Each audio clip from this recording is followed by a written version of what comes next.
Salut à tous, aujourd'hui on va parler d'un animé pour le moins original qui reprend une thématique vue et revue maintes et maintes fois, Zombie, ou Bucket List of the Dead pour les intimes, qui vient réinventer le genre de l'apocalypse zombie.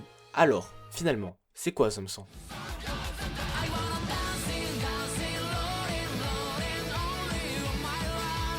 Tendu Akira est un jeune homme de 24 ans surexcité d'avoir enfin un travail chez une entreprise très sympathique. Et en plus, tout le monde est gentil, et oh une waifu, et oh voilà que je tombe amoureux.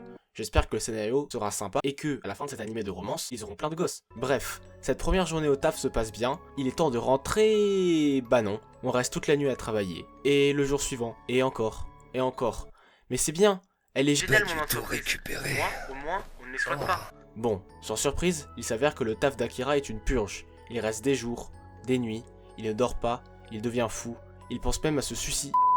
Bref, il en peut plus. En plus, la waifu, c'est la plus du patron. Sa vie est définitivement à chier. Il voit tout d'un ton monochrome, de nuances de gris. Il a littéralement l'air d'un zombie. Mais grâce au pouvoir du scénario, un bon matin, lorsqu'il va payer son concierge,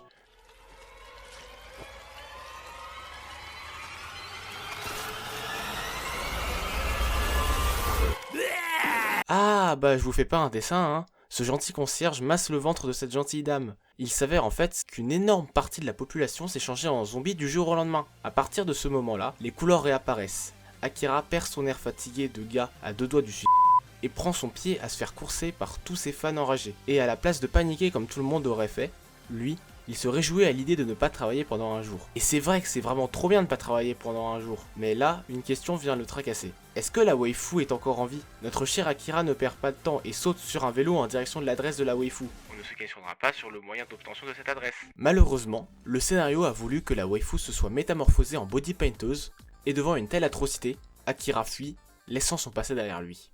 Tel était le résumé rapide du premier épisode du premier animé de Bugs Film. Ensuite, notre cher Akira va rencontrer des gens comme Shizuka, qui avait un chara-design beaucoup trop bien travaillé pour ne pas finir en tant que waifu numéro 2. Ou encore le giga-chad Kenshiro, qui a comme trait de personnalité d'être un giga-chad et de se foutre à poil à toutes les putains d'occasions. Ah oui, et il y a une allemande au gros nibar.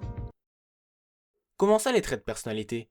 Vous les voyez pas les traits de personnalité? Bon, et sinon, pourquoi l'anime s'appelle Zombie 100? Il y a plus de 100 zombies là. L'anime s'appelle Zombie 100 car Akira a décidé de répertorier 100 objectifs qu'il devra réaliser dans ce monde apocalyptique. Ces objectifs se rempliront tout au long de la série et le cahier sera complété pas que par lui, mais aussi par ses 3 camarades. L'anime est qualifié comme étant horrifique dans My Anime List, mais il y a tellement de couleurs et c'est tellement joli et joyeux que moi, l'horreur, je ne la vois pas. Par contre, il est évident que l'anime rentre dans les catégories action et comédie. En ce qui me concerne, j'ai trouvé l'anime joli, bien que pas transcendant dans les graphismes. Cet anime arrive à te donner un de ses smiles, c'est terrifiant. J'ai vu toute la saison 1, soit les 12 premiers épisodes, et je le recommande chaudement. En même temps, je ne ferai pas une vidéo sur un anime si je ne l'appréciais pas, même si ça pourrait être le cas à l'avenir. Bref, Zombie est une comédie qui se passe durant une apocalypse zombie, mais se détourne des codes originaux de l'apocalypse en faisant passer les zombies comme un prétexte de l'histoire et non comme le point central. C'est une ode à la liberté, donc si vous ne l'avez pas encore vu, c'est le meilleur moment d'y aller.